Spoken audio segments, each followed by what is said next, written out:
Hi everybody and welcome back. I am Danny Rebine, your CX coach, and today I want to talk about what you can do to continue to focus on the customer experience while we're dealing with the effects of this current crisis.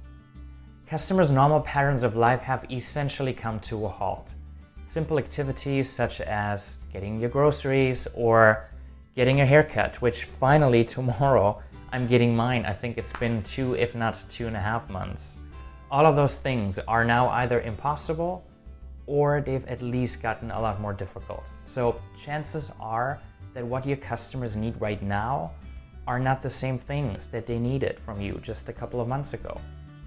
So beyond our first responsibility of keeping both our employees and customers safe, CX in 2020, potentially even into 2021, is going to be about two things. Number one, empathetic engagement. If you want to remain relevant in this current market, you got to think about ways on how to support the emotional needs of customers, which means making time to understand what mindset your customer's in, what they might be going through, and then adjust your strategies and policies accordingly. Then reach out before your customers come to you, stressed out and worried. When customers do reach out to you, remember that now is not the time to push self-serve. People want to speak with real people as they're dealing with pain, grief, loss, and uncertainty. Let's face it, you and your team members, whether you like it or not, have involuntarily taken on the role of part-time therapists. So I recommend focusing your coaching efforts on emotional intelligence. Speaking of your team members, to protect the employee experience, we must not forget that our employees are going through the same thing currently, so make sure you have empathy for them too. Remember, your customer experience will only ever be as good as your employee experience is. So that's really what empathetic engagement is all about, which brings me to the second piece, and that is pivoting from the initial response to COVID-19 to what's next. Although most of us can't be with our customers face-to-face right now, we can still create unforgettable moments and experiences if we genuinely help them with the resources that we already have. And you know what? Now is the time to forge lasting connections with your customers. By the way, genuine care doesn't have to be limited to our current customer base. It can extend beyond and include any potential future customers. Let's take a look at Zappos.com, for example. The online shoe store that consistently ranks in the top 10 for customer satisfaction recently started leveraging their customer service team and now offers anybody help with anything. You heard that right. Looking for someone to chat with about your favorite Netflix series? Or do you need a vacation planner? Are you looking for a store nearby that has paper towels in stock? Zappos promises that they will help anybody with almost anything via phone, text, or tweet for, you guessed it, absolutely free. Now, in related news, I'm currently looking for a replacement for my Wink Smart Home Hub. Now, you may be wondering why I would replace a perfectly fine piece of hardware I spent good money on 2 years ago, when in fact there is absolutely nothing wrong with it. Well, the people at Wink decided that it was a good idea to email me, and presumably their entire customer base, informing all of us that our hubs used to turn on the lights and set the temperature and our thermostats, etc., would stop working on May 13th unless we signed up for a $4.95 per month subscription. As you can see, the email is dated May 10th.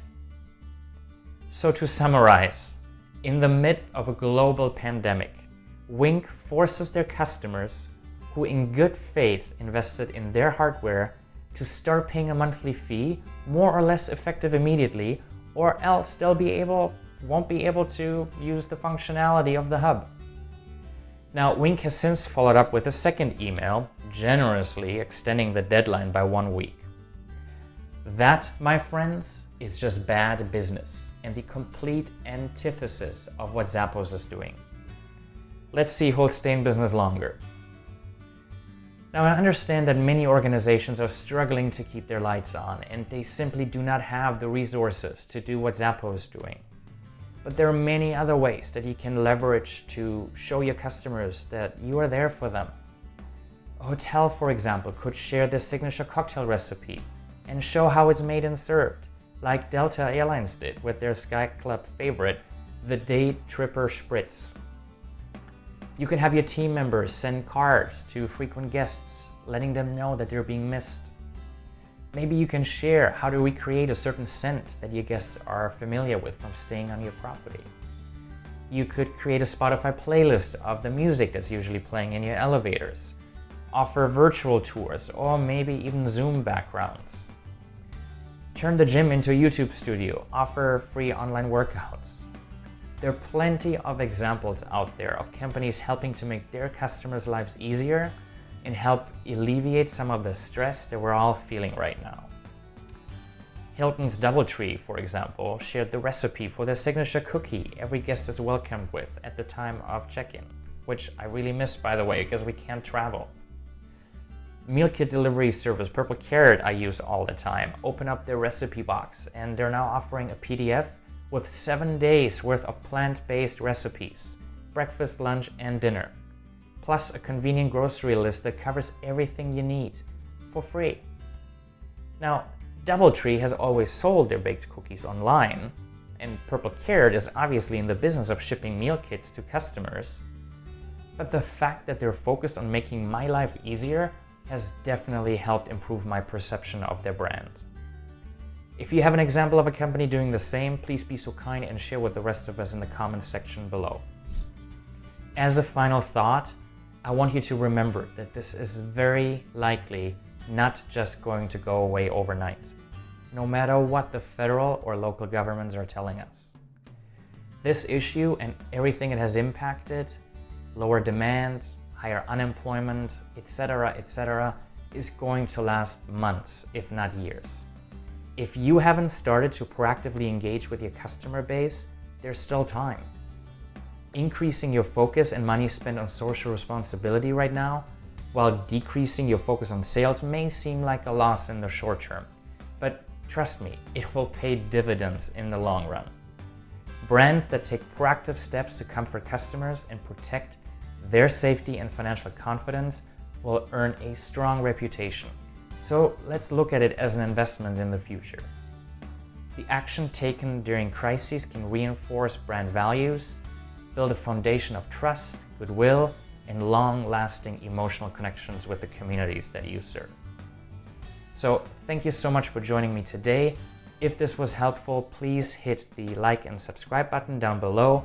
And if you want to be notified of any upcoming CX-related videos I post, please make sure to also activate the little bell icon. I hope I'll catch you next week.